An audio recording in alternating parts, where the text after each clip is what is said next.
This all starts with an email from a hunter just like you, and then a phone call.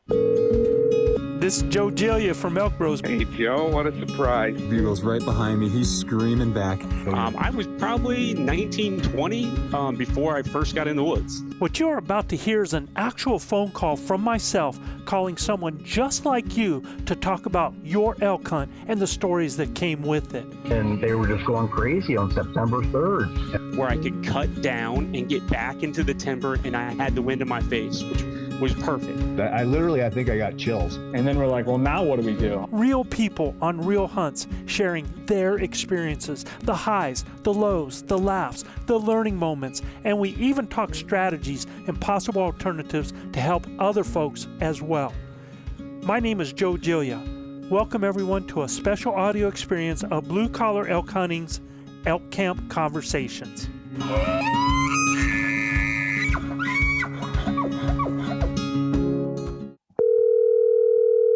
Hello, this is Tom McKenna.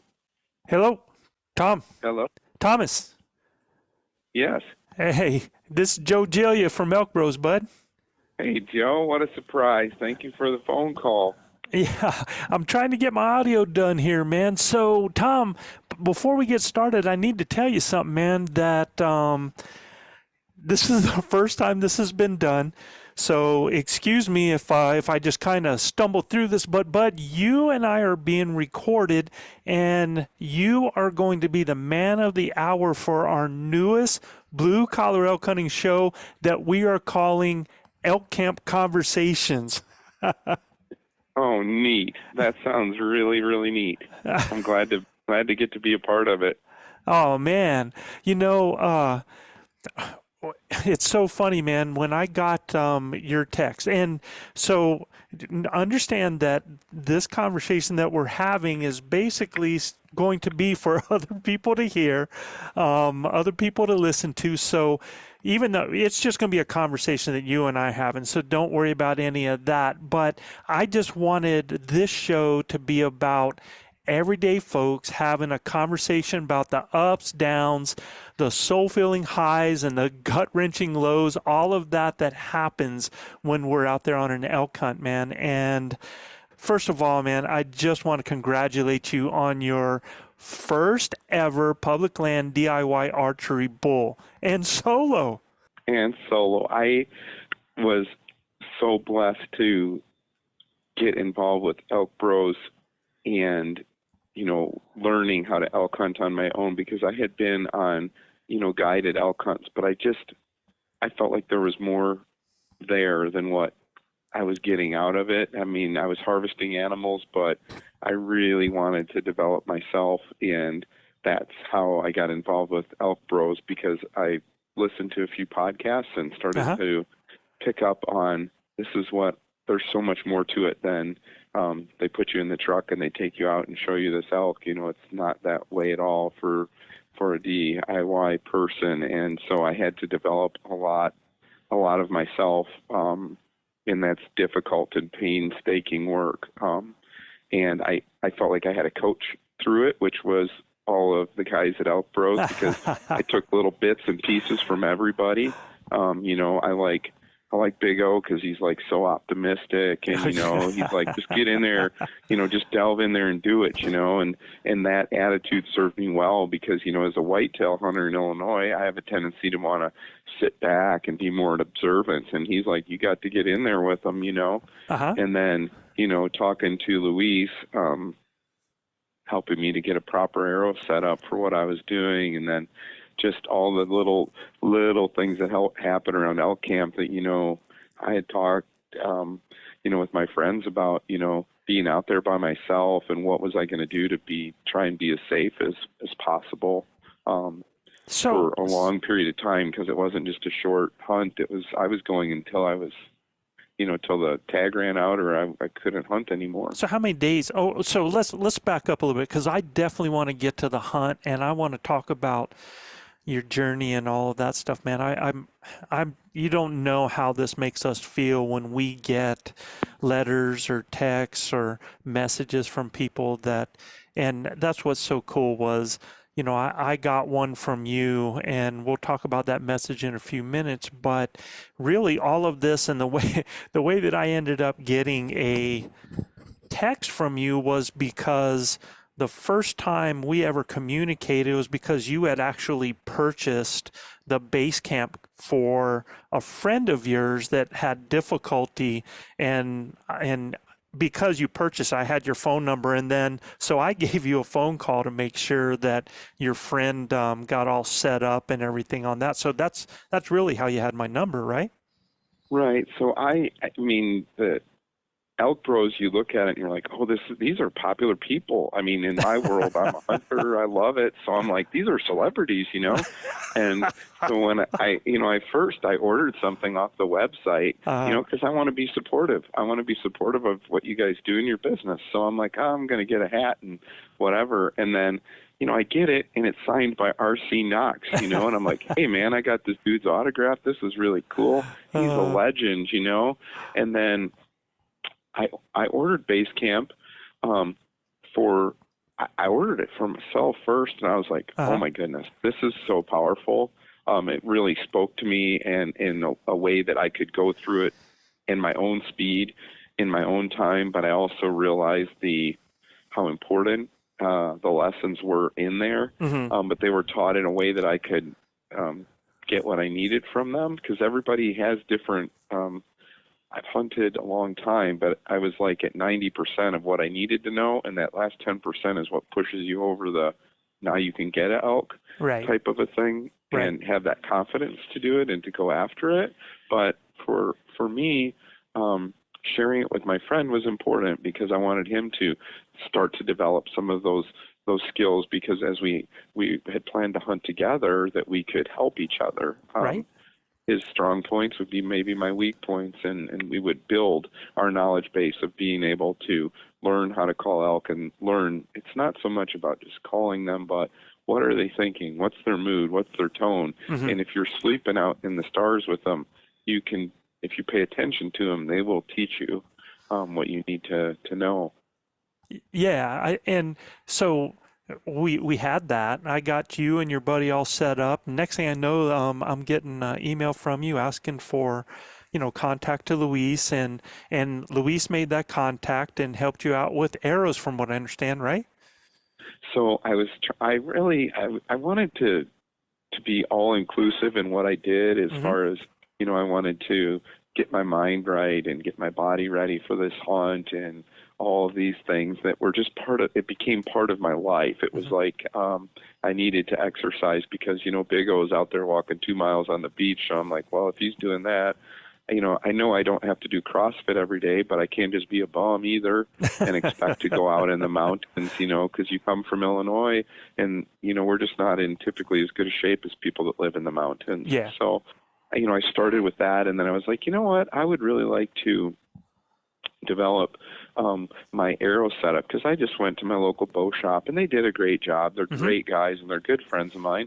But I was like, I wanted something that I just had really a lot of confidence in, and the only way I knew to have confidence in it was to with their help, with the help of Louise, to develop an arrow setup that was going to be that I didn't have any doubts in. And I know that they build whitetail arrows here, but this was a completely different creature. And so he kind of walked me through FOC and what I needed to do, and I didn't need to go crazy, but I wanted to be confident. And when I went to the elk woods, that, I felt like I could shoot and be very accurate, and that I was going to get a good quick, clean kill with what I did. Yep. And the arrow setup is, I just got a doe with my bow, and I was just so excited to harvest her and to use those arrows, and I was like, oh my goodness, it's crazy how good it all worked the way it was supposed to. So let's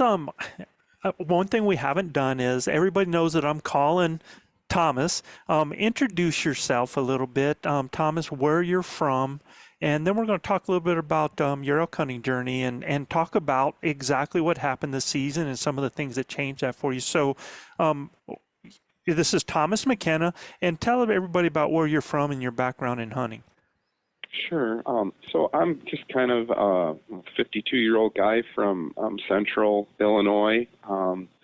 My career is kind of interesting. I'm a large and a small animal veterinarian. Oh, wow. And I also have a farming business, a small trucking business, and so I just have my hands in a lot of things and have a lot of great people that help me to be able to do those things. I raise Angus cattle, and so just a diversity of things. As far as my hunting has been something that, where do you live?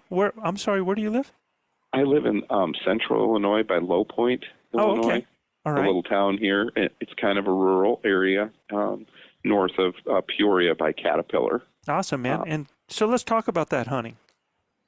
So yeah, my hunting. I as a child, I wanted to hunt, but my dad didn't really hunt anything but pheasants and rabbits, and I worked for a veterinarian in northern Illinois that loved to go elk hunting and loved to deer hunt, and so kind of I worked for him through high school and worked as hard as I could for him. I don't know that I wanted to be the great veterinarian, but I wanted him to take me hunting because people knew he was a great hunter, and so eventually I earned his trust, and he took me hunting. How cool is that, man, to have a mentor like that, huh? Yeah, I never got to elk hunt with him, but him and his son and his family taught me how to bow hunt deer, white-tailed deer. He helped me hang my first deer stand, helped me through times when I missed the biggest deer in my life that I'd ever seen, and gave me a hard time about it, but also taught me that you do need to sight your gun in, and I didn't know that when I was young, and so I learned then from his family, who are dear friends of mine now, that run coyote hounds all year. They run them in the summer, they run them in the winter, and now that's a new one for me. I've never heard of coyote hounds before. Yeah, they're like a running walker dog, and they are really quite incredible athletes. Wow. I would say kind of close to like the dogs that people use for cats, but they're like they're very, very athletic, and they are able to use scent to chase. Yeah. No, I totally get it. I mean, I come from the country where, people run dogs for bear, they run dogs for cougar. I've just never heard of coyote dogs before. That's interesting. That's pretty cool. Yeah, it's really neat. So that's something that I did when I was going to vet school. Every weekend that I could go hunting with these folks, I would go hunting and trying just to learn. So, I mean, that started, my first deer in Illinois was when I was like 15, and now I'm 52 and had the opportunities, some wonderful opportunities. So, elk hunting, how long have you been? When did you start elk hunting? I started elk hunting because one of the coyote hunters wanted to go elk hunting in Wyoming. And so, we kind of got a smaller outfitter there and was able to harvest my first bull there in Wyoming with him. And then how long ago was that, bud? That was, goodness, I'm going to say probably 15, at least 15 years ago, maybe 18. Okay. And so have you, like, if we're looking at 15 years ago, have you hunted elk every year, or is that about how many times have you been out west to hunt elk? So I went on I've been even elk hunting when I didn't have a tag. If that tells you how much I love it. A friend of mine that's a veterinarian took me on a backcountry hunt in Montana where I just was able to ride along on the horses and that's so awesome, huh? So it was an awesome hunt. I mean, it was really, really interesting. And then I've been to New Mexico a couple of times with a really great outfitter down in New Mexico, and got to hunt near the Gila down there. And so I've been to Montana twice, or actually been to Montana 4 times, I guess. New Mexico twice and Wyoming once. Okay. All right. So you got a few years of elk hunting under your belt. every time that I could draw a tag, I would go, and if I got fortunate enough to draw 2 tags, then by golly, I would go. And if I didn't draw a tag, I would try and go with even some of the outfitters that I've been with were nice enough that said, you come back and just, you can come spot and game for us or whatever, and we'll put you up. So That's it's been so an cool. interesting, yeah. So what were these archery hunts? Were these rifle hunts? So they were rifle hunts, and they were, I didn't do any archery hunts until, I didn't do any archery hunts until 2-3 years ago was my first one. But Okay. when I hunted in New Mexico, those were muzzleloader hunts. I was able to do 2 muzzleloader hunts. So, yeah.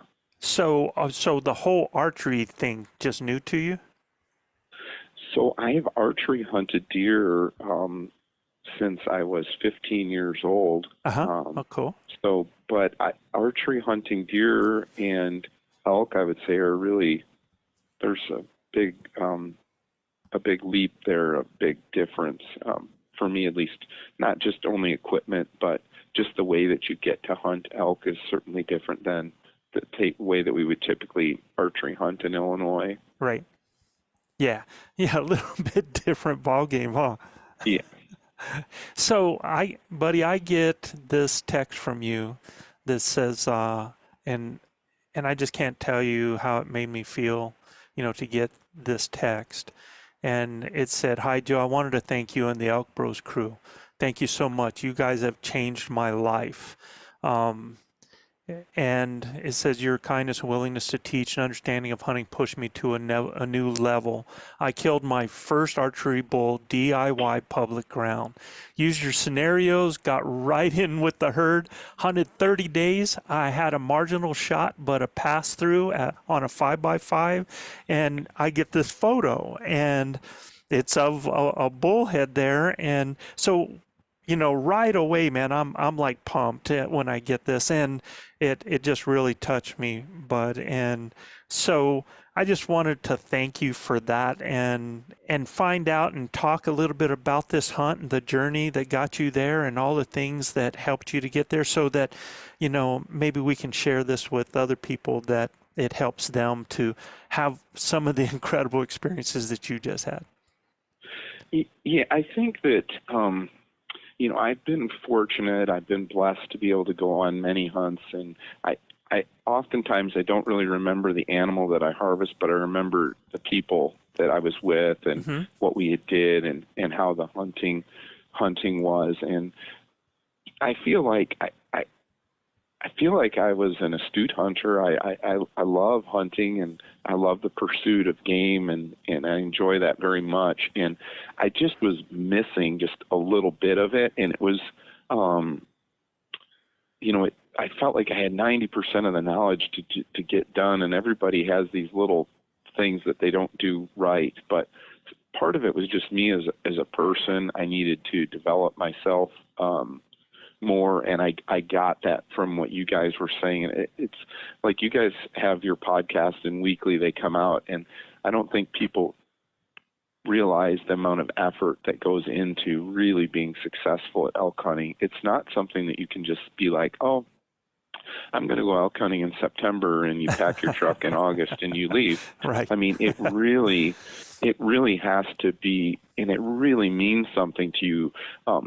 Nothing against going on a guided hunt, but to be able to have the opportunity to go on public ground that we all, as Americans, is part of. It's part of us. We pay for it, and we should cherish it, because Absolutely. the experience that we can have out there is just, to me, was it involved a lot of things that I had to really watch what my diet was. I had to get my weight in a area where I could get around the mountains, and I had some fears that I needed to overcome. I had difficulty with navigation, particularly at night, like getting lost, and then just being in an unfamiliar environment in the dark. Even I didn't notice it until I listened to you're talking about maybe walking, getting back to camp at 10 o'clock. And I'm like, you mean people are getting home in the dark? And I'm like, Yeah. I would like to get home in the light. And then I realized, well, most of the game moves, right before dark, and you may be 2 hours from home. And that's okay. And the first night that I was like out there, and I'm like, it's the stars and it's the wolves and it's me. And it's just, it took me, I had to be okay with where I was. Right. To do that. But I had to know, I felt some confidence because I'm like, well, if Joe does it and, Big O does it, it must be okay. And they've gotten lost and they survived. Okay, dude, where were you hunting? What state were you hunting in? I was hunting in Idaho. Okay. All right. You were hunting in Idaho. They have wolves, right? Yes, they have wolves. Yeah. So I will tell you this, Joe and Big O have been hunting in New Mexico and Colorado. We haven't dealt with wolves. So, but at the same time, it's interesting because I hunted in Canada just recently, and, the big fear there is grizz and wolves, and, we have cats here and we deal with that all the time.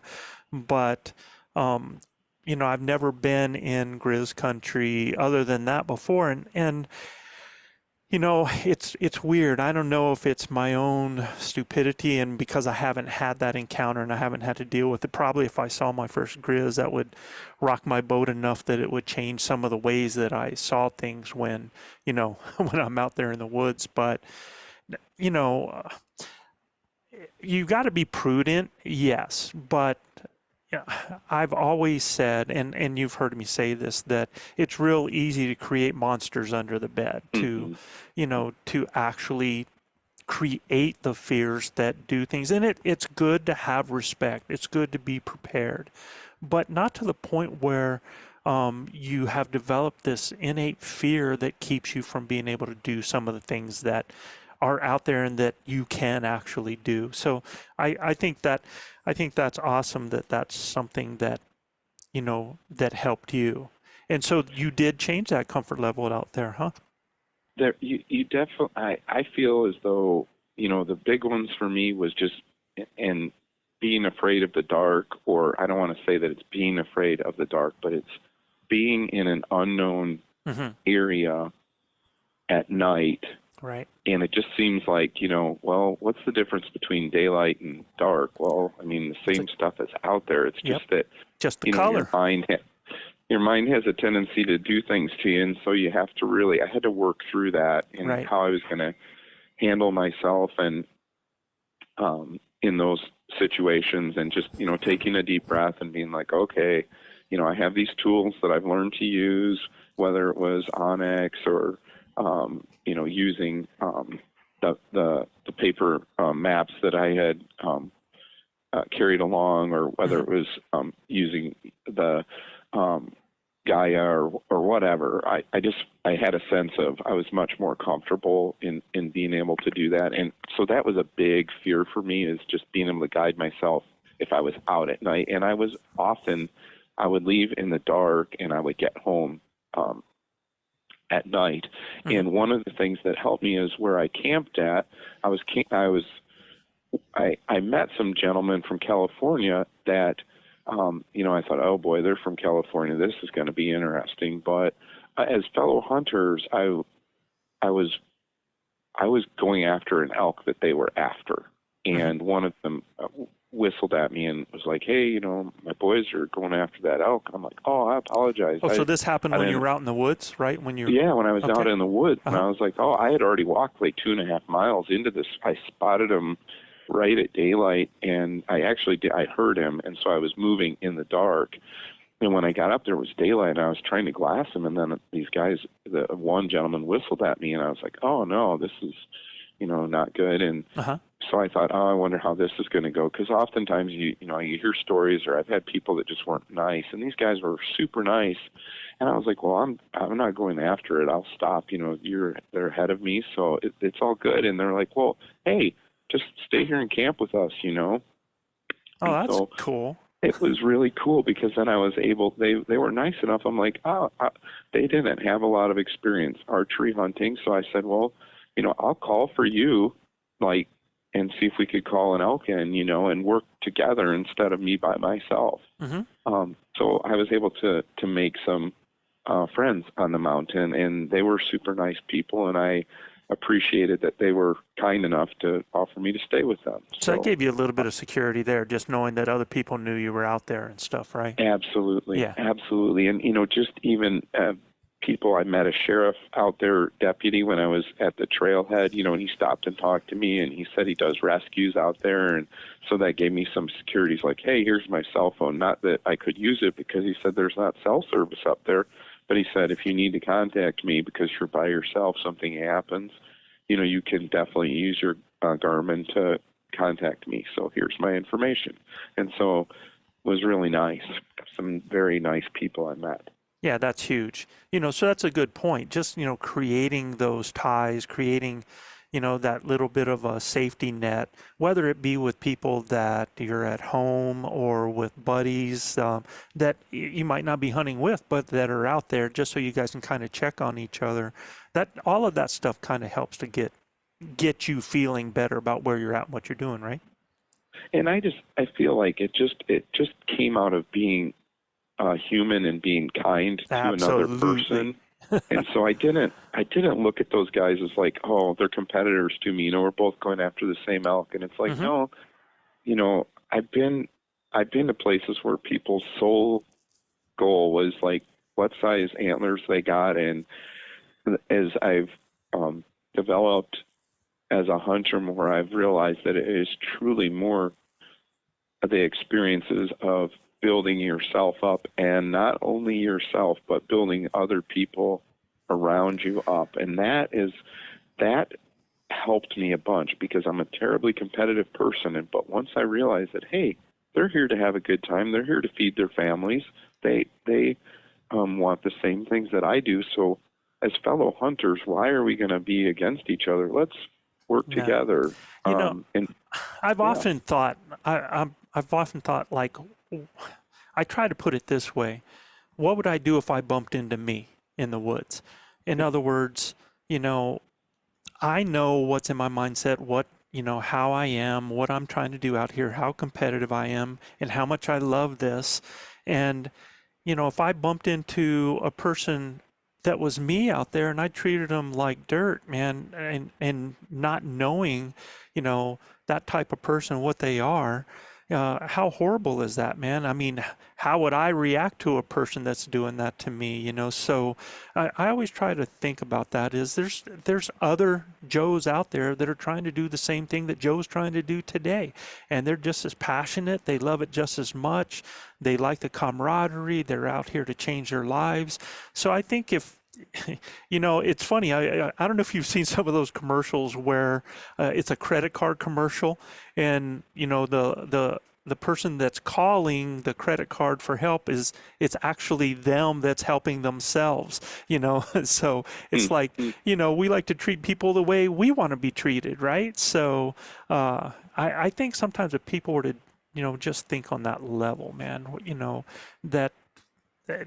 It's just a bunch of me's out there. Now, we know that that's not always the case, but I think a lot of those people that are a little bit upset and angry out there have had bad experiences, or they've had things, or they just have some stuff that maybe I can help them get over just with a kind word, or, just being a whole different person. So, yeah, that's awesome, Tom. I had met those really, really great people, and that just set my trip off in a really positive light. And then I had met some people that were not friendly, and I would say they were maybe more than not friendly. They had camped in this place for many years, and, I was no good and not welcome. And, years ago, there would have been a confrontation there, and I'm like, you know what? Hey, you know what? I know it's public ground, and we all have the right to be here, but I don't want a problem. We can all get along, and it's not worth it. And I hope that my kindness towards them was that, hey, we don't have to be, like this. We can all kind of enjoy this and get along. And Absolutely, man. Yeah, no, totally hear you. So let's do this. because I want to get into the meat of things, man, because, dude, I am just so, congratulations. I'm so pumped for you getting your first DIY bull. And I want to talk about that. And then I'm going to ask you the things that kind of change the game, or it might even just come out, but so tell me, man, I mean, tell me about the daggum bull. Tell me about the hunt. So the hunt, it was. I go back to what started the hunt was that I was going to go to Idaho, and I was going to be there by myself, and then I had a friend that was going to come and meet me for about 4 to 5 days of the hunt later on when he could get off of work. So I had something to look forward to, and as far as company goes, right? Yeah. Right. As far as having, human companionship, to have someone there to talk to, because that's a long time to be by yourself. So how long were you going to be out there? I was going to be there. The season opened on August the 28th, and it was open until the 30th of September. So you're talking 30 days, huh? Yeah, I was going to stay the whole time until something happened. How cool is that? Well, what was really cool about it is that I really got to appreciate how the elk changed through that time period. From when they were in just, being elk and they weren't being pestered, because I got there like 2 days before the season. So I got to see them, but like just out grazing and, there's nobody bothering them, to, the middle of the rut when the pressure was on from, there was people coming from every different direction. And so there was so much that was happening that changed over the time period of a month, hunting them, from when, they were responsive to calls to they weren't responsive to calls to if you called them, they were going to run the other direction type of thing, depending on what you did. I just think, 30 days, when you talk to somebody, like you talk about the fears that you had before and you talk about the human companionship and stuff like that, dude, 30 days can also be a grind. It can be a little tough as well. So was there a change of mindset, or was there any tough part in that? Did you learn to appreciate from the beginning and it just keep growing? I think that I think that, the struggle at first was just really, that was difficult, was just finding the elk. And that was one of the things that I had always struggled with. And I wasn't patient. And, you think that, there's all these elk, they should just be behind every tree, and you just, you look for a couple hours. And, I had to change the way that I was hunting. And one of the things that I had to do was I just wanted to go feel secure, and I wanted to walk down the trail that was marked. You go from the trailhead and you walk the trail, and that's a very secure feeling. Yeah. But, I didn't find very many elk tracks that were on that trail. But as soon as I got off the trail, and part of that came from you, part of it came from Bo Beatty that has llamas that I had the opportunity to visit with him, and Mark Levisay was able to visit with those guys. And they're like, Tommy, if you want to do this, you've got to get off the trails and you've got to be comfortable navigating there. Yep. And so once I got off the trails, and I was like, why does Joe say to go hunt at noon? There's no animals moving at noon, but Joe's moving at noon. Why? Well, because he's looking for these areas, whether it be like a wallow or a fresh rub on a tree, or he's looking for beds, or he's smelling or seeing fresh sign of the elk. And once I got off the trails, I'm like, oh, I see what they're talking about. At first I was seeing stuff that was really old, they had been there a long time ago, but they were there. But so just getting in an area where I was comfortable that there was elk there, so that I could find a place to put my camp that I was carrying in. So, I tried to do that all at once. Well, then I realized you can't carry 55 pounds on your back and then go off the trail and wander around. So I just left my gear by a tree, and then I just started walking, to try and find where where are these animals? And I would stop and I would spend time glassing. And then, you know, they weren't really saying anything. So that was difficult because I was like, man, this is just like rifle season. They don't say anything. I can't find them. Mm-hmm. And, you know, I spent a week wandering around where I was not in elk at all. So you're talking about 7 days from August 28th. So that I didn't see an elk. Mm-hmm. Zero. I never saw an elk. And I didn't have any fresh sign of elk. Okay. This is awesome, man. So your first 7 days, no fresh sign, hadn't seen an animal. What'd you do to change? I just, what do you call, keep grinding? I mean, I was like, I have put my heart and soul into this hunt where Mm-hmm. I was like, in Illinois, I was carrying a backpack that had 30 pounds in it. Pretty much every morning I would go for a hike. I'd ruck that sack. Just that reminded me when I was out there that, hey, it's going to be tough. I went out and pre-scouted in the summer, and the mosquitoes were so bad at the lower elevation. Right. I mean, I thought mosquitoes were bad like when, you know, 5 or 6 of them landed on you. Uh-huh. But I literally had thousands of them, like a cloud around my face, my head. Even with the head net, it's almost claustrophobic. No, I remember how bad they were because we had so much moisture throughout the West. They just got horrendous. Yeah. Yeah, I mean, it was like 90 degrees when I was out there scouting, Mm-hmm. and I was wearing a down jacket just so they wouldn't bite me anymore. I was like, you couldn't even sit at night. You'd have to get in the tent as fast as you could and cook because. So let me they ask were- you this, and I think this is a good, and it's just a point I want to bring up. So you got mosquitoes that bad. As a human being, what are you wanting to do? You just want to quit. I mean, you go stir crazy because You want to get away from the mosquitoes, right? Yeah, so you got to go higher. Yeah. So that's the thing that I always am trying to tell people and get them to think is that when you're trying to find elk, a lot of times all you have to do is think about the things that are causing you to do what you're doing. You know, if the mosquitoes are bad, you're going to try to get where they're not bad. If it's really hot, you're going to get out of the sun. You know, it's those type. If it's really, really cold, you're going to find an area where the sun's going to warm your body. The things that we're doing are the same things that they're doing. So, you know, where you're trying to find elk, where the mosquitoes that bad, it's not going to happen. They're going to be up someplace else, right? And so, you know, I went up to, you know, Mm-hmm. 9,500 feet, and I was still fighting with these stupid mosquitoes, Mm-hmm. and it was still so hot. But then I learned that, like, there's creeks, and if it's along the creeks, it seems like those areas were cooler. Mm-hmm. And whatever breezes because of the thermals came through there seemed to make the mosquitoes maybe not quite as bad. Interesting. Yeah, there you go. So it was something that helped a little bit. Yeah. So first 7 days, and you said you kept grinding, but did you stay in the same area after that first 7 days? Did you go someplace else? How did you change so that you were finding elk? No, I had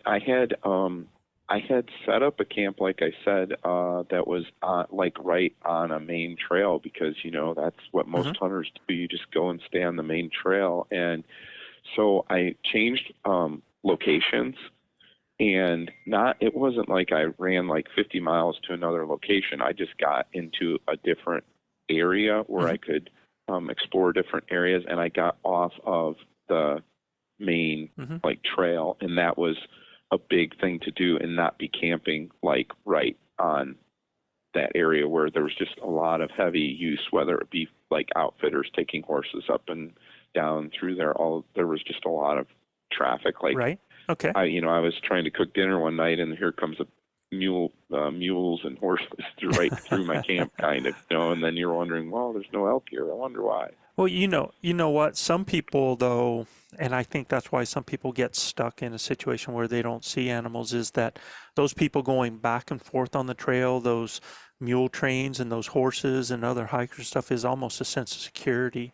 And so a lot of times some people will sacrifice actually being someplace where they're going to get into animals over that sense of security. So it all goes back to like that fear of the dark or that need for security. And something like that.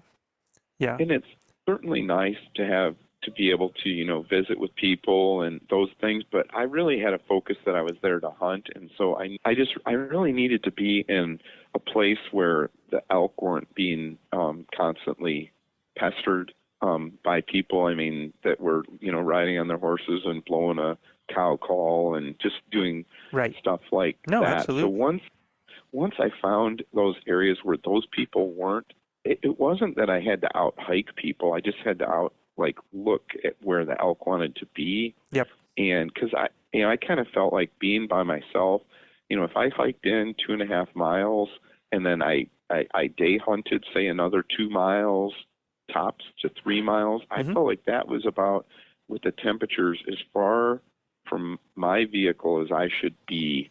Not because I didn't feel safe going further, but I thought, man, how am I going to get, I don't know that I could get an animal out by myself. So such good thinking there, man. That's just so that's prudent on your part. So the other thing that I realized is that being off of the trail, there's a lot of game trails that are available for you to use, but you have to get off the main trail to really, find those. And, some places I was learning that, I could use these game trails to navigate through. And when I first got out there, I was just like, I don't want to say this, but a bull in a china shop. I would just go into the brush, and I would be like, I'm not the ninja. I'm like a Peterbilt going through the timber, because I'm like, well, I got to go where, no man's gone before. But I wasn't being smart about how I moved through the timber. I was going through the most difficult areas, and I was getting exhausted trying to figure my way through. And then once I'm like, well, the elk are taking the easy road, I'm going to use the way they go.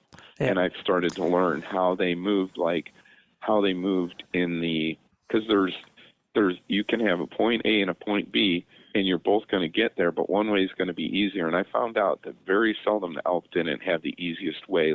I would look at it and I'd be like, man, they zigzag so far out of their way, I'm just going to go straight. Mm-hmm. And as soon as I would go straight, I'd be like, oh my gosh, I'm exhausted, because I just gained 2,000 feet because they just stayed on the ridge lines and just worked their way over real easy.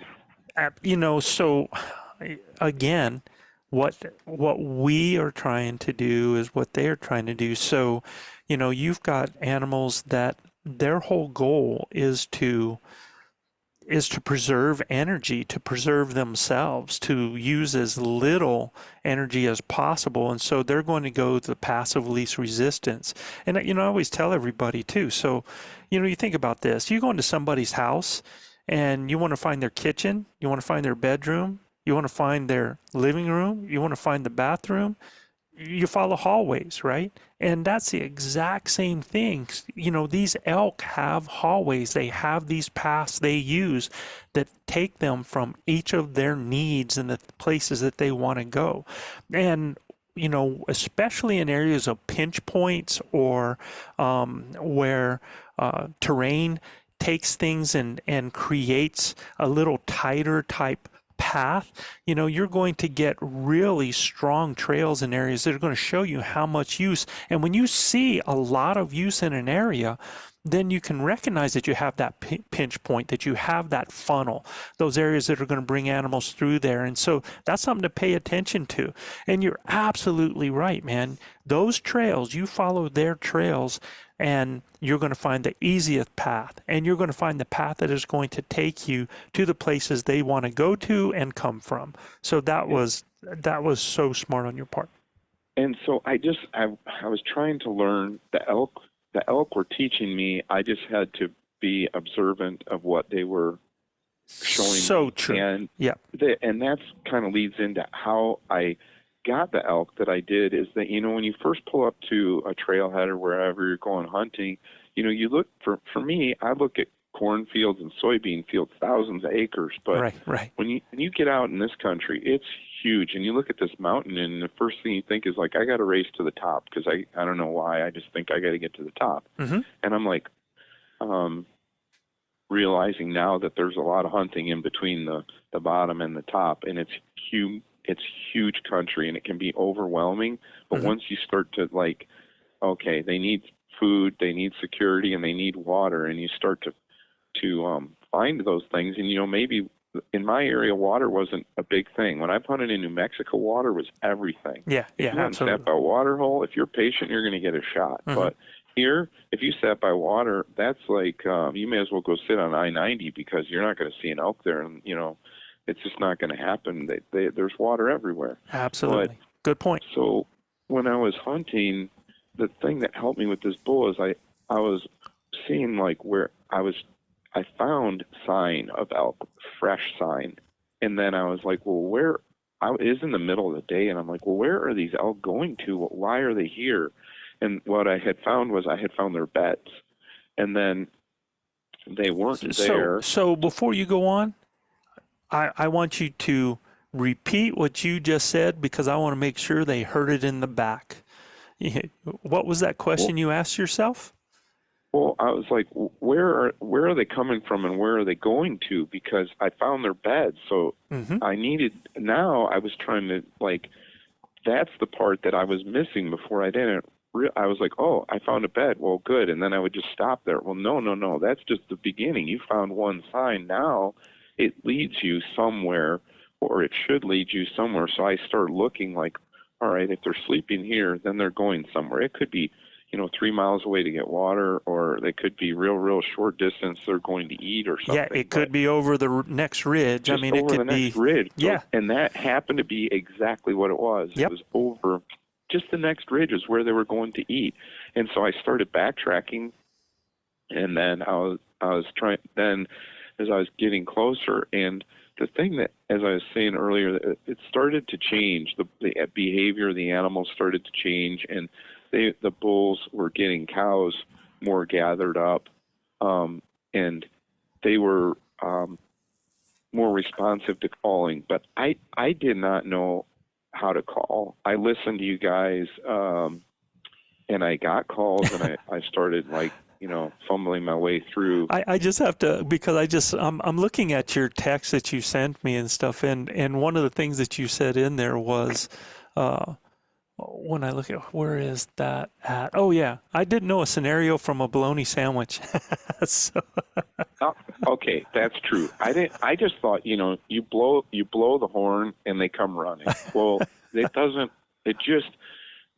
work that way, because I've observed other hunters, and I'll watch, they'll just sit on the hillside and they'll blow a bugle all day long. I mean, literally, I've seen it all day long. And then they're like, man, I don't know, these elk, they're just not responsive. And I'm like, this poor elk, his ears hurt because you've just been, calling to him all day long.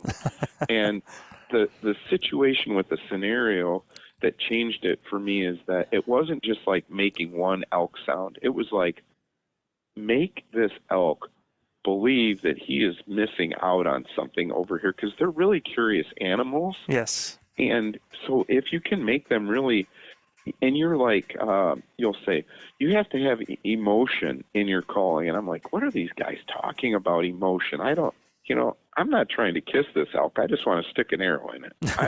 But how do I do that? And I'm like, and the more I was around, the more I could see how the elk communicated. I would be close to the elk, but I wasn't right with the elk yet. And I started to hear the cows, how they would communicate. And I saw a baby get lost. And then I heard the baby calling its mom from a mile away. They got separated. And then I was able to, that's what's happening, is the mom's calling the baby's calling the mom. And then the bull gets stirred up because he thinks something's going on. And so I did, with the limited amount of calling I could do, which are simple sounds. You don't have to be Audrey McGuane from Trophy Ridge Outfitters, world elk calling champion, or any of those people. But the scenario is what changed it for me. And my scenarios were so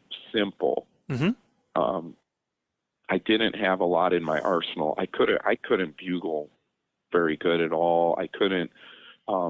I couldn't convince a cow to come over to me, but what I was able to use was like a lost calf call, and I used that sugar. The sugar was one of the easiest calls for me to blow, and to learn that's to awesome. call. So, the first one I got it and I wrecked it because I thought I'll practice in my truck so I can't be embarrassed by anybody listening to me. But then I left it in the dash, and then that's not good for your calls, Gandhi. which Yeah, it's gone. not a good thing. But No. once I learned how delicate and feathery that call is, it was easy for me as a beginner to blow. So then I started to get a little confident with it, and I call the elk I used the lost calf. And then when I would do that, I would just gently start raking the tree, gently. And I had before I got my bull, I had called in bulls doing that. And, sometimes I was I had never called in an elk. I just would rake, and all of a sudden I'd be looking up and there's an elk looking at me. I'm like, oh my goodness, this is crazy. But I was putting on a scenario, like, it got kind of crazy, my scenarios. Like, I would just be running around in there making noise because the elk make a lot of noise. And I didn't really, deer tiptoe through. But these elk, when they come through, it sounds like a herd of them. So you have to sound like a herd of them. And I would be like throwing rocks, picking up sticks and breaking them and raking the trees. And then, I'd grab a big, like, 8-foot long 2x4 and start, rubbing the tree and beating the branches. And I could not believe how those elk would respond to that. And if I would call, they would go the other way. But if I did that, they were coming in. So you were using the environmental noises, because I know, I think you said something about that you glunked, and, that you use the raking and you use the rocks, and just to use those environmental sounds that convince them.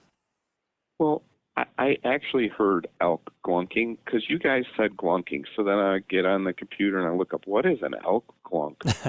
And then, so I hear it and I'm like, there's no way an elk. I've hunted elk. I've never heard them make that sound, but maybe it's a New Mexico thing. They see all these weird things on there.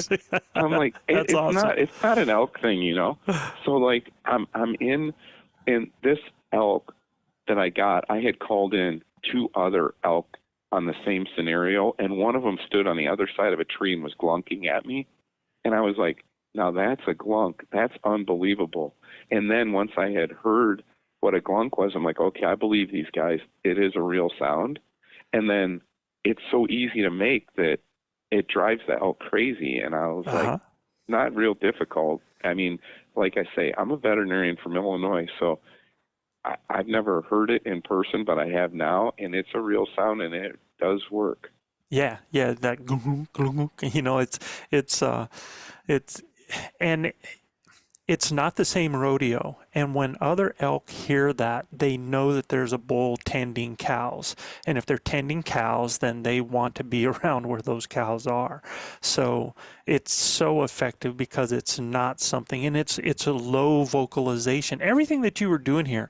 And that's what's kind of cool because, I heard you say that you didn't bugle really well, so you were given a weak bugle. That has benefit. And then it says that you're raking, and that you're throwing rocks. All of this stuff is more low vocalization. That's going to do a couple of things. It's going to be something that the elk haven't heard. It's not the same old rodeo. And it's not going to be bringing other hunters into you as well.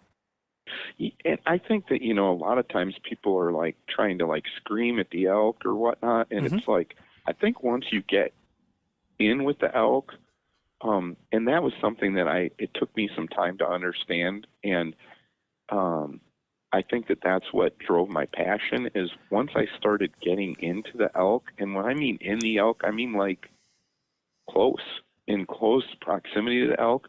That's what just made me get up at 4 o'clock every morning because I'm absolutely. I couldn't hardly stand it. It was like, I cannot believe you can get this close to elk. And So Tom, and I just want to patch this up a little bit because you didn't see an animal for 7 days. Then you started doing things like going on their trails and figuring out using the same areas that they did. Is that what got you into close proximity to those animals? Oh, there's no question, because the area, it is so big, and I walked. The biggest day I had was 15 miles of walking, and so I realized, wait a minute, why am I walking so much? I probably walked by 50 elk trying to cover miles, and I was not observant of what I needed to be. And so when I slowed down, I wasn't covering those kind of miles. I just was, okay, what does Joe do?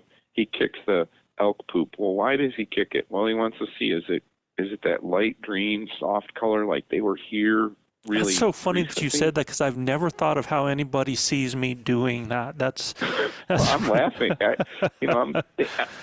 You got to understand, I'm up on this mountain pretty much on my own, and I haven't had a lot of people to talk to, so you start talking to yourself. Well, I wonder what old Joe's doing, because it's kind of like you guys are, base camp. You're base camp on the podcast, so I can listen to that at night in my tent when I'm like trying to go to sleep or whatever. But I'm thinking, I wonder what these guys would be doing, at this situation. So 7 days without seeing an animal, you start getting on the actual trails, you start realizing where are they going to, where are they coming from, and then you start getting into the animals. Now let me ask you this, once you started getting into them, did it change your ability day by day to then get into them? I mean, were you finding a key to the door, I guess is kind of what I'm saying.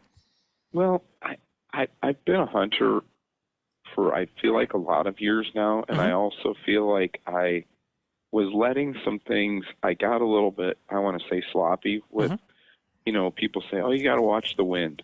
And I'm like, oh, that's sure, you got to watch the wind. I know you do. But when you start figuring in the wind and the thermals, it really, and elk made me appreciate that, because I would be like, oh, there's elk there. I see elk. I know there's elk there. I hear elk. And I'm like a half a mile away, and the wind is blowing right up the valley towards them, and I'm like, oh, that's okay. I can sneak up on them. And I'm like, all of a sudden, I'm like, I make 3 steps, and I'm like, man, don't those elk sound like they're getting further away? And I'm like, okay, you can't no, their sniffers are so good. And so, like, trying to take shortcuts of, like, not going around a ridge to get to them, it just, I'm a hard learner, so I had to prove to myself that a half mile away, you'd think all the trees would deflect your scent, and no, it doesn't work. No, it's not possible. They have that smell that's, I don't know how they do it, but they can.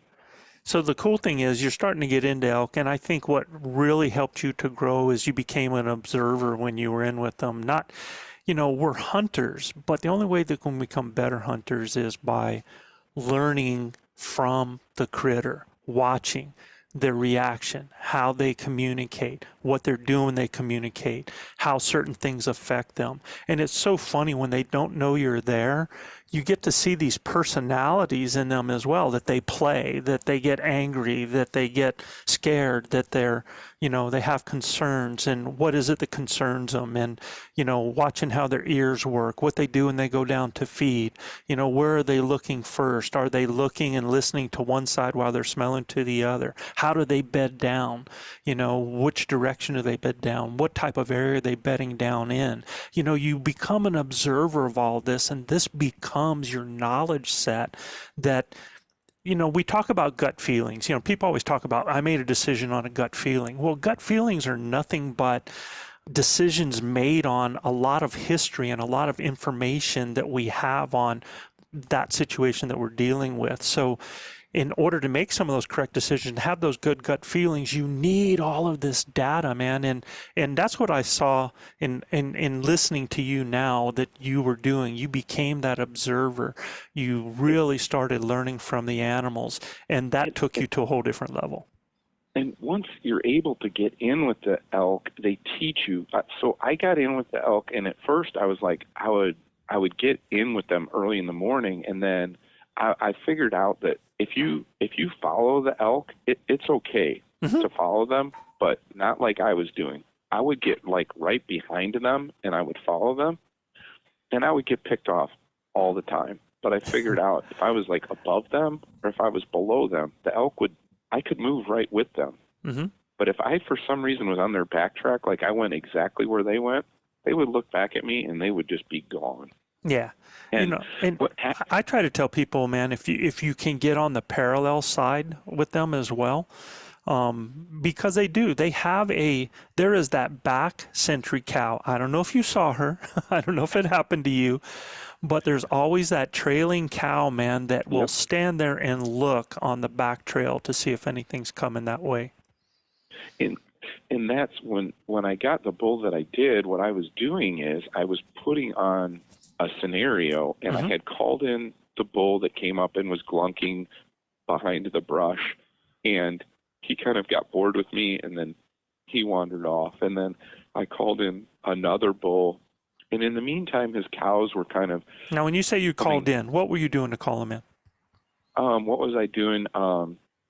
In that situation, I was glunking, I was raking a tree, I didn't throw any rocks, and I had just made a very few just faint cow calls. Okay, cool. And that was all that I did. I didn't go crazy because I knew that elk were in the area, and I didn't want to alert them. I wanted them just to come in easy. And when they did, I had like cows that were within 10 yards of me, and I was like thinking to myself, oh, I should, I'm down to day 30 here. I should just shoot a cow because my tag is good for a cow. But I was like, my dad had told me, he's like, Tommy, just be patient out there. And I'm like, Dad, it's 30 days of hunting, and I have yet to fling an arrow. I said, and he's like, you came to get a bull, just keep hunting. And so these cows go by, and there's this bull that keeps bugling, and he's like in charge of these cows, but he won't come up to my calls. But these other two bulls were like glunking and raking the trees, and but I had so many cows around, I couldn't just like go running up to this bull and shoot him. I couldn't get there, and there was cows everywhere, and so I kind of let everything kind of, feed off, and then I'm like, I'm going to move down this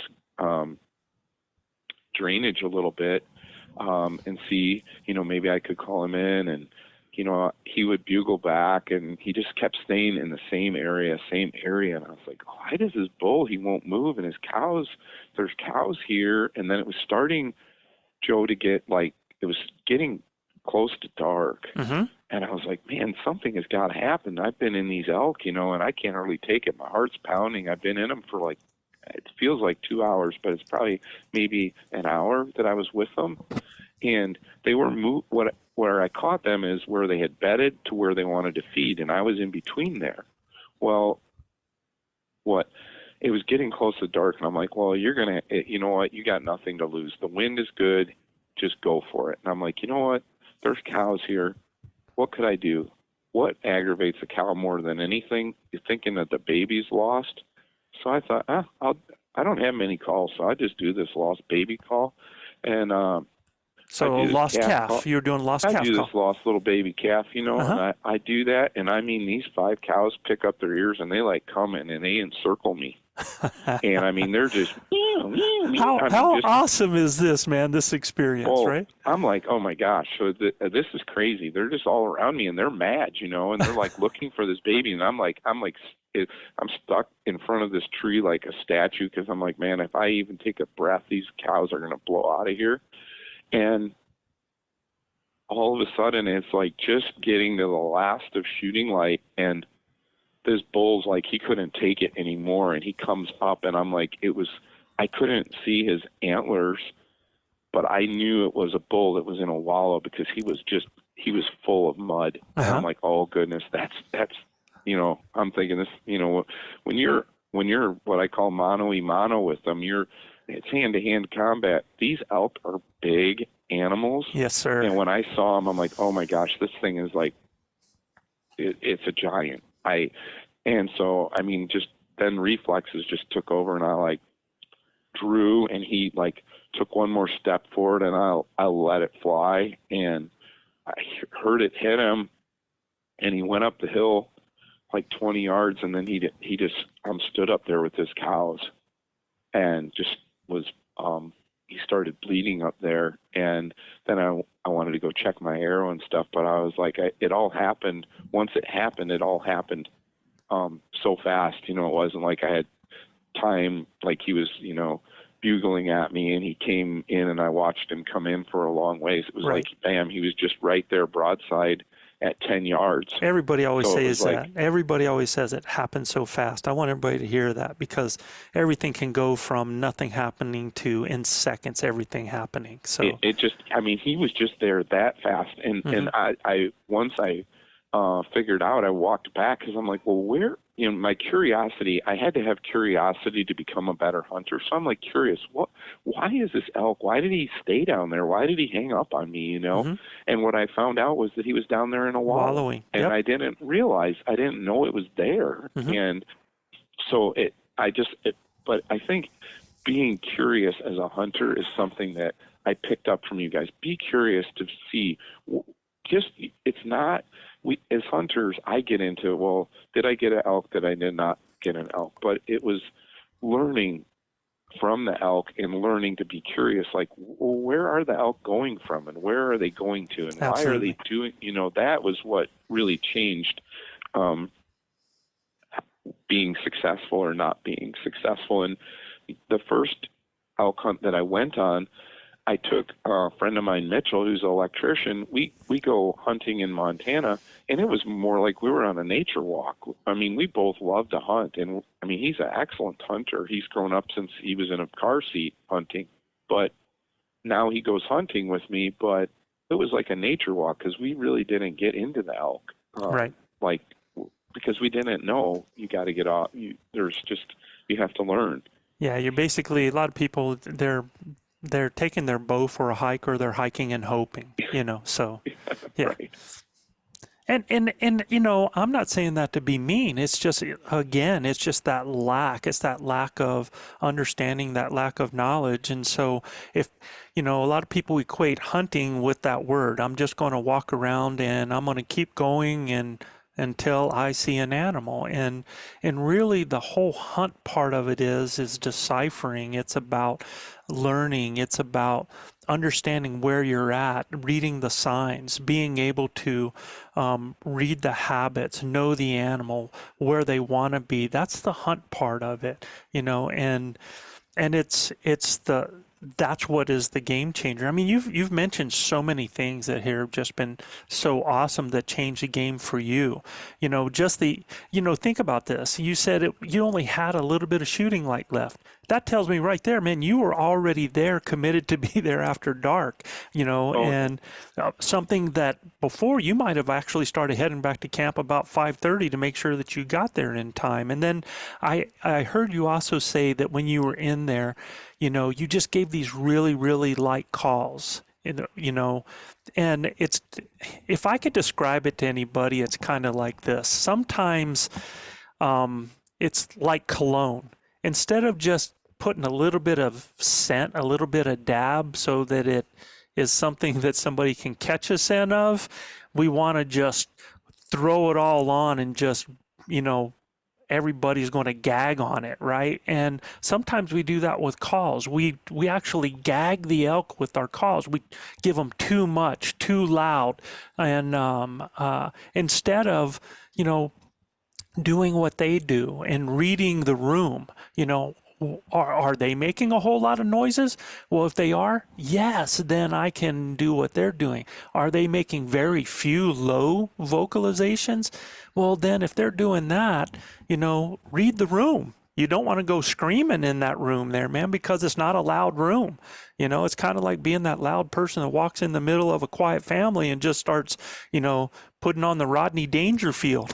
It's like these elk get chased so much. The time. Yes. They are getting chased. And the thing of it is, it's just like you move over one little drainage and all of a sudden you're in elk, but it's very subtle. I used to think like, I've sat in my truck and I listen to my customers that have elk, and they're just screaming, you know. Well, there are times when they do that, but, you know, sure, sometimes once it I started, works. when I sneak into the timber and I'm listening to them, I can hear them they'll just be doing very, very subtle grunts to their cows. I mean, they're very quiet animals, actually. I mean, that's, at least where I was at, they weren't like just screaming all the time. They did on occasion, but it seems like they do that once or twice, and then they got tired of people chasing them, so they got really, really quiet, and so I couldn't call loud anyways. But yeah, like you actually gentle. use the tool set you were given, which is, look, that's very cool too. Is a lot of people are afraid to call because they're thinking that their tool set isn't good enough for it. But you got to use the tools, and you use what tools you have, or else you're not going to do anything. I mean, you were creating situations using your calls, right? You weren't waiting and hoping for something to happen. So I had to get in an area where I knew there was elk, and then I had to be confident enough to just, you know, it's like at first you're embarrassed to blow your call because you're like, God, I hope there's not another hunter around here that would actually hear this horrible bugle. But once the elk will reinforce it for you. I had tried to play an instrument, and I can't play an instrument, so I didn't have good, you know, musical skills. But Oliver, my step grandson, he could do elk calls that sound amazing without any calls, and so he started doing it, and he was actually teaching me how to make your tongue do those sounds. He's only 8 years old, but somehow he picked it up. right. And I think kids maybe learn it easier than adults do. And at first, you know, I was like, oh, the diaphragm thing was a real problem for me. But like I say, I got the sugar, and it was small enough to fit in my mouth. I wasn't choking on it, and I was able to make enough noise that they knew. But it's a very gentle call, and I liked that about it. Yeah, that's the whole idea of the light latex. You bet, man. So let me ask you this, though. When you were doing these sounds, when you were doing your rock rolling, and when you were having animals come to you, were they responding vocally, or were they responding only by coming in silently? I would say that they really came in silent, and that's probably the thing that, you know, I watch a lot of videos, those Primos videos where they come in and they're slobbering and they're just like ready to fight the world. You know? Love those videos, man. But, I do. Yeah. I love them, but it doesn't happen that way. And like so many times I would be caught like, I can't believe, I'm just so glad I was hunting by myself and no one saw me, because they'd be like, oh my goodness, what's wrong with you? At one point I had another time I had 3 elk that were coming up a drainage, and I got so focused on this one elk that kept screaming at me, and he was up on this hill, and I was like, I wonder if I could get up, and it's a hill, it's a mountain, but I'm like, I wonder if I could get up there to him. And I'm focused on thinking about him, and I forget about the one that's coming up the drainage. And I look over, and he's standing there at 50 yards, and I've got this big billy club that I'm raking the tree with, and I'm like, he's got to just be laughing at me, like, what is this idiot doing? That his bow is leaning against the, you know, I should have been quiet and more observant, because I thought he was going to come in bugling, but he didn't. He just snuck up the drainage to me, and there he was, broadside at 50 yards. You know, I think that's one of the biggest misconceptions out there, and I think a lot of people would actually help themselves if they really hear this, and that is that, you know, everybody thinks that you have to hear an elk making noises before they're coming into you, that they're going to scream, they're going to bugle, or, you know, they're going to grunt. And that does happen at times, absolutely. But it does not have to happen. There's a lot of animals that are going to come into you without making a sound. And there's reasons behind that. But, you know, I think that's so critical for people to, and it's hard for them to grasp because we're so response oriented. We're a lot like the elk are. If a bull elk gives a bugle and he doesn't hear one out there, well, until he catches a scent, he doesn't think there's another animal out there. We're a lot the same way, but they know the areas. They go into the same places. They use the same trails. Again, if we do the things they do, we're going to have more success by following the same. Go ahead. Yeah, I think they were just like, and I noticed the elk's behavior changed. At first the little raghorns or spikes or whatever, they were like ruling the roost, and I was like, boy, they don't have very big elk around here. And then I started once the bigger boys came out, then the little boys decided, maybe I'm not going to bugle my head off and I'm not going to come running in. Absolutely. They just stopped doing that and they came in silent, and I was like, how could a 700-pound animal sneak in on you? Yeah. Amazing. It's amazing. They will just walk in and they will be there and they will catch you and you'll be like, I can't believe, they would, and you could get that sick feeling like somebody's watching me, and you would be like trying to look around, and yeah, there's an elk that already has you like way pegged, and they could know, from a half a mile away, I would make a call and they would come right to the tree, and I would only have made one call. I'm like, how do they do that? They do, and they know right where you're at. So, what kind of, when you were calling, were you just using your mouth towards the animals? Were you using a grunt tube, bugle tube, or anything like that?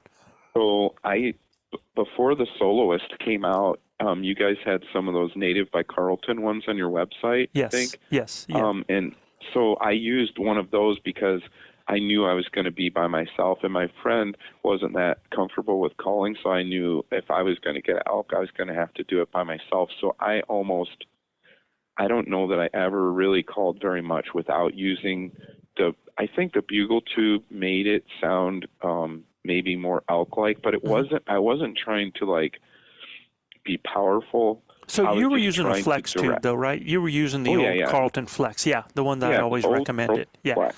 Yeah. And that tube, I actually lost it one day. It slid out of the camouflage holder. So I put some zip ties on it. I walked. It took me 2 miles to get that thing back. But you're in the middle of Idaho.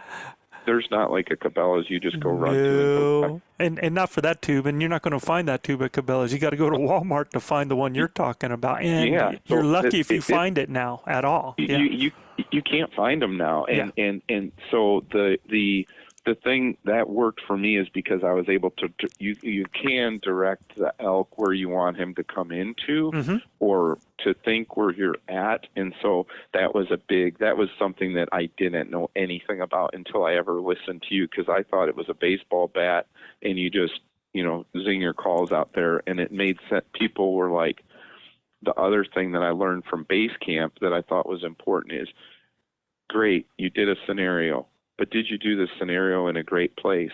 And I was hunting along a creek and there was a big ledge above it. I said, if I was an elk, I'd probably just come over that edge and peek over and look down in here. But you know what? I don't want to crawl up there, so I'm just going to call from right here. Well, sure enough, I make a few calls, and here comes the bull right where I thought he'd come. And he just poked his head down in there, and he looked at me like, well, you were too lazy to come up here, and I'm not coming down there because I know you're down there.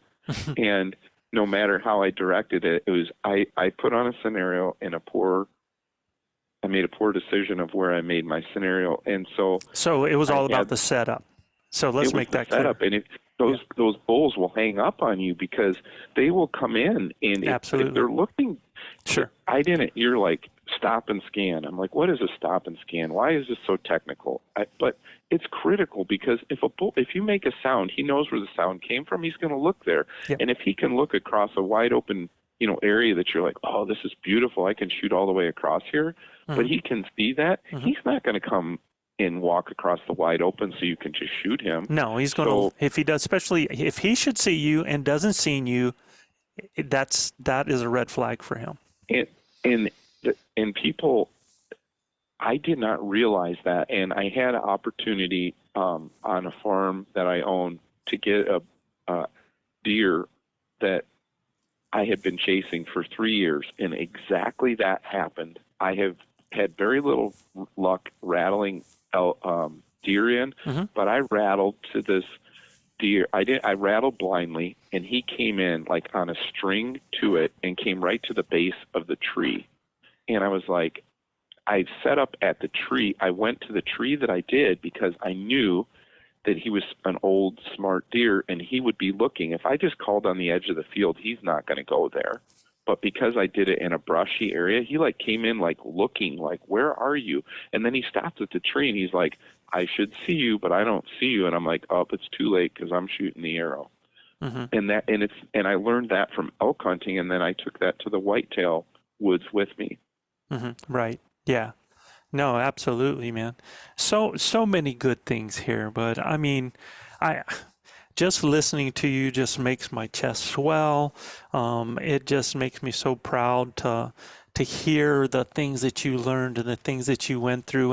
And now you were in a special case scenario that you were out there for 30 days. So I want people to realize that your 30 days, most people hunt 5 to 7 days.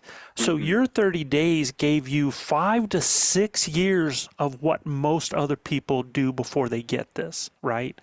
Do you understand what I'm saying?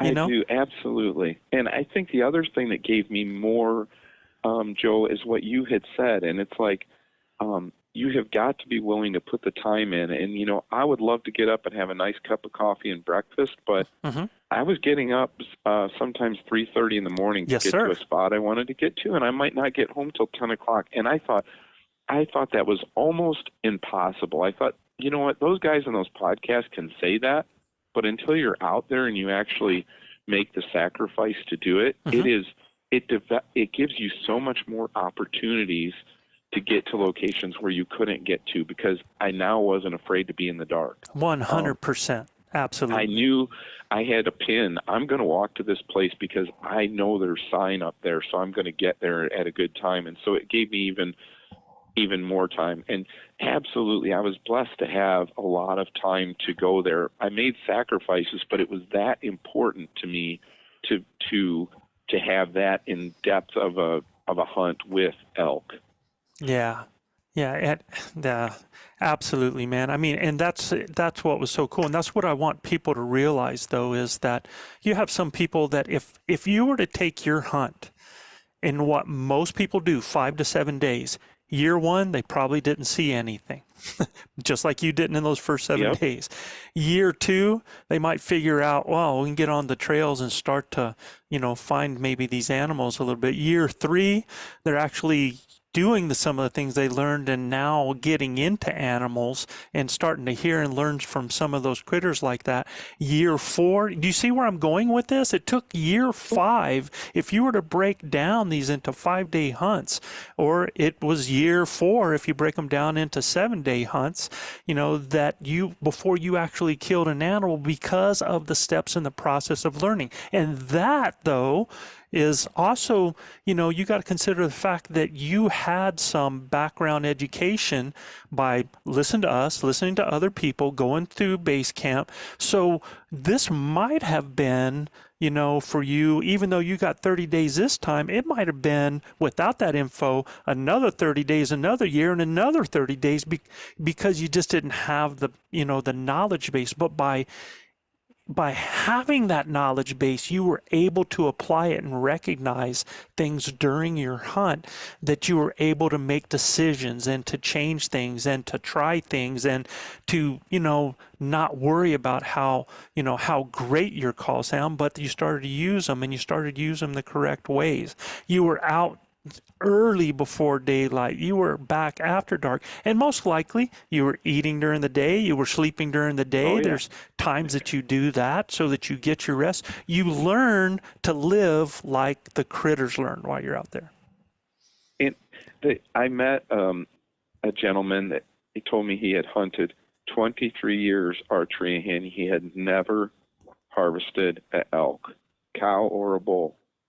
And I said, I've been hunting these things for like 15 years. I've never even come close with archery equipment. And at that time I had it, and I said, you've got to go on the base camp with the blue collar crew. And I said, it will take, because I feel hunters are so good. They're 90%, they have the knowledge absolutely. base. I mean, they're so close, and it's that extra little 10% that just pushes you over the top, and that part is so difficult to get. But I felt encouraged by your base camp and by the podcast to be able to empower myself to do it and to gain enough, whether it was right or wrong, to gain enough security in myself to be able to go out and do that and feel confident enough that, hey, I can survive out here. I can filter water. I can,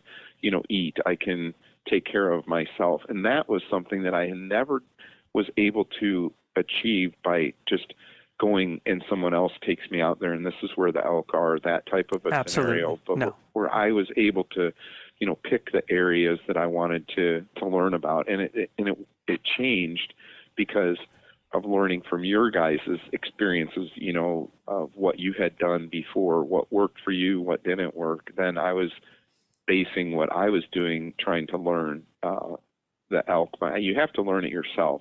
Yeah. No one could just give you the magic formula. Well, if you do this and you call this way, the elk's going to come running to you. It just doesn't work that way. I love when people say, like I've heard you say it a couple of times, and I've heard you guys say, and I thought, no way, until it happens, right? So, no, that's so cool. And I want everybody to know that it's not important what the size is to me, but you shot a beautiful 5x5 bull. This is your first DIY, and how did that meat taste, bud? It's unbelievable. I think my favorite, we made some wonderful Italian sausage, and we had... You're Italian, huh? Yeah, I'm a Sicilian, half Sicilian, so yeah. So Italian sausage was first on the docket, and then we made some elk stroganoff that was absolutely delicious. But I think when you pack an elk out on your back, Yep. it means something. And then also, I was fortunate enough to be able to share some of that meat with the people that made that hunt possible for me. Very cool. I have a veterinary clinic, and so those people are eating elk meat and enjoying it, but they were able to keep the wheels on the bus while I was gone, and they knew how near and dear this was to my heart, and just a lot of things in life that happen. And, I would be remiss to not thank the Elk Bros, because I felt like you were there, but the veterinarian Glenn that taught me about nature and hunting and enjoying it. And as a veterinarian, you're supposed to care for animals, but they're also there for us to use for humanity, for the betterment of people. And all of those things came into play. And then, to thank God above for creating this amazing country that we get to go in and hunt. It's, you drive by it on the interstate, and it doesn't do justice to what is out there. And once you open your eyes to it, you see it, but you don't see it when you're in it. It's really amazing. It is. Amen. Absolutely, man. Hey, Thomas, man, I just got to thank you.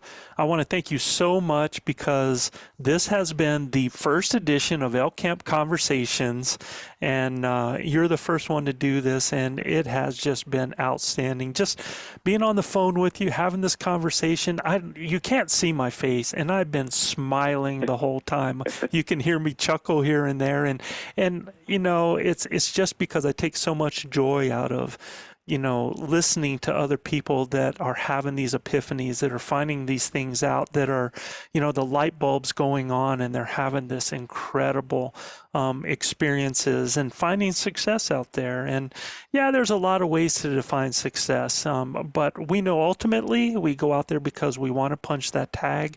And the fact that you did all of these things and you had all of this growth, man, thank you so much for sharing that with us and for spending the time with me this morning. Joe, it was absolutely my pleasure. But I think that one thing that I just want to share with people is that elk hunting is an incredible endeavor. It is so amazing. I'm just a normal guy, and that's why when I saw the name of the podcast, Blue Collar, I'm like, I'm a blue collar guy. I have broken fingers. I have calluses on my hands. I work hard. I feel every day. lots of hours, and elk hunting helped me to realize part of life that I was missing. I need to be more observant. Not every day is guaranteed. We're going to lose people in our lives, and you know what? To really cherish those relationships are things that elk hunting helped me. So take elk hunting and then move it to your personal life, and then when that comes full circle, then you're part of the Elk Bros crew, because that's what it is about. I mean, that's what you guys. That's what I've gotten from being, part of the campfire at Elk Bros. I never met you guys. I feel like I know every one of you, but Wow. hours of listening. But I appreciate all that you've done. You guys really truly changed my life in a positive way. Hopefully, I can be a better person to not only be a better elk hunter, but be a better person. Wow. And just in that statement, you already are, man. Thank you so much, bud, and Thank you, John. appreciate the time. And for all of our listeners out there, if the Elk Bros have had any kind of impact on your season, I would love to hear from you on what that impact was and the type of season you had, whether it's archery or rifle, the ups, the downs, lessons learned. Y'all, you can email me at joe@elkbros.com. So Elk Bros is one word, ELKBROS.com. Please be sure to include your phone number, and who knows, you just might be on a future episode. So until next time, y'all. And Thomas, thank you so much. Keep dreaming of the screaming, keep believing and achieving, but most of all, keep grinding. Peace, y'all.